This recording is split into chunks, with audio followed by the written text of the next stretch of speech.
Sous la forme de fontaines de lave spectaculaires ou d'explosions meurtrières, elles peuvent engloutir des villes entières sous des nuages brûlants de cendres et de gaz, ou transformer des fleuves paisibles en torrents de boue et de débris. Les scientifiques s'efforcent de comprendre ces bombes à retardement imprévisibles. Nous avons été pris au dépourvu par ce qui s'est révélé un événement sans précédent.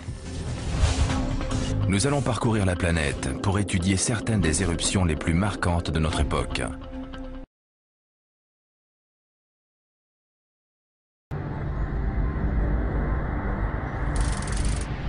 Pour la plupart des gens, Hawaï est synonyme de paradis tropical.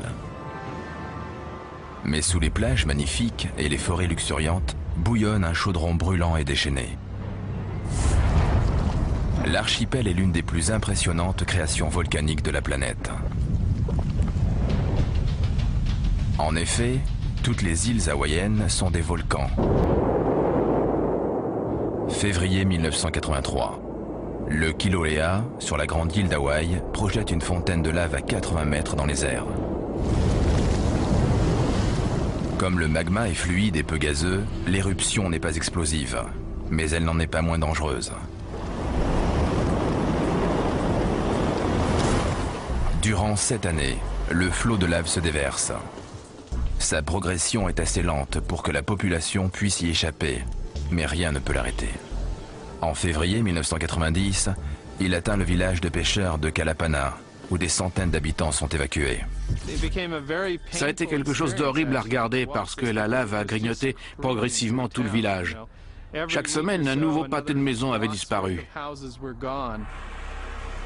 Les gens ont le temps de plier bagages et même, dans certains cas, de déplacer toute leur maison. La plupart ne peuvent qu'assister impuissants à la destruction de leur passé. On est parti dans l'après-midi et 2 jours plus tard, notre maison a été engloutie par les flammes. On a vu la lave entrer dans notre jardin.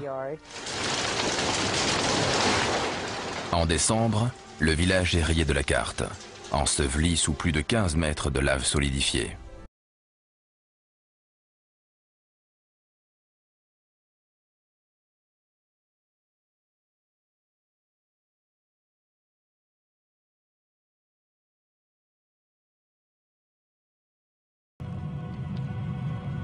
Le mont Sainte-Hélène se trouve dans l'ouest américain, dans l'État de Washington, et ça faisait plus d'un siècle qu'il n'y avait plus d'éruption. Ça nous a franchement surpris qu'il se réveille. Ça a commencé le 20 mars 1980, quand il y a eu des petits séismes sous le volcan. Puis vers le 27 mars, il y a eu des explosions de vapeur au sommet. Et puis alors surtout, le flanc nord du volcan s'est gonflé. Et il s'est gonflé de plus en plus, il se gonflait de 1,50 m par jour. Donc ça a fait une espèce d'énorme intumescence, une espèce de boursouflure gigantesque sur le flanc nord, qui était due à la pression du magma qui montait, qui voulait sortir. Et au bout d'1 mois et demi, c'est bien cette espèce de boursouflure avait 150 mètres de hauteur. Et alors, le 18 mai 1980, il y a eu un séisme assez fort, de magnitude 5, qui a ébranlé le volcan. Et de ce fait-là, cette boursouflure a glissé sur le flanc nord. Ça a donné une avalanche gigantesque. 3 km3 de produits sont descendus sur le flanc nord du volcan, ont tout dévasté. Et de ce fait-là, le volcan a été décapité. Donc d'un coup, la pression des gaz est tombée.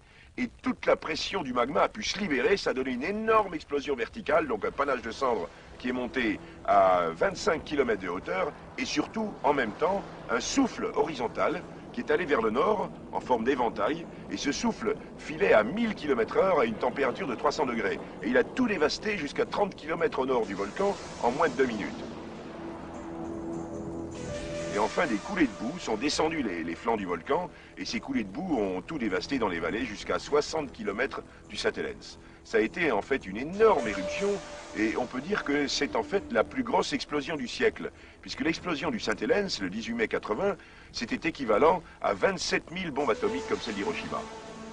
Moi qui connaissais le Sainte-Hélène avant, je peux vous dire que je ne savais franchement plus où j'étais, puisque les vallées étaient complètement remplies de boue, des collines avaient été complètement arasées sur toute leur surface.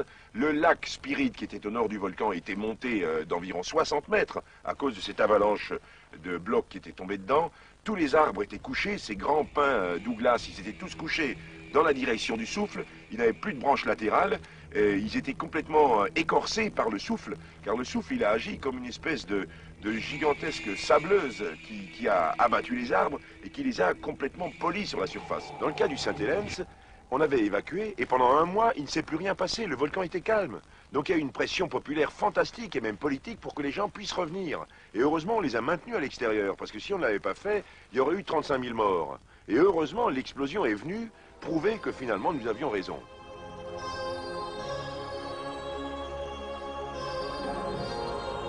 Dans cette éruption, malheureusement, 57 personnes ont été tuées, 2 volcanologues, 2 collègues, et puis 55 personnes qui étaient curieux, qui sont infiltrés dans la zone.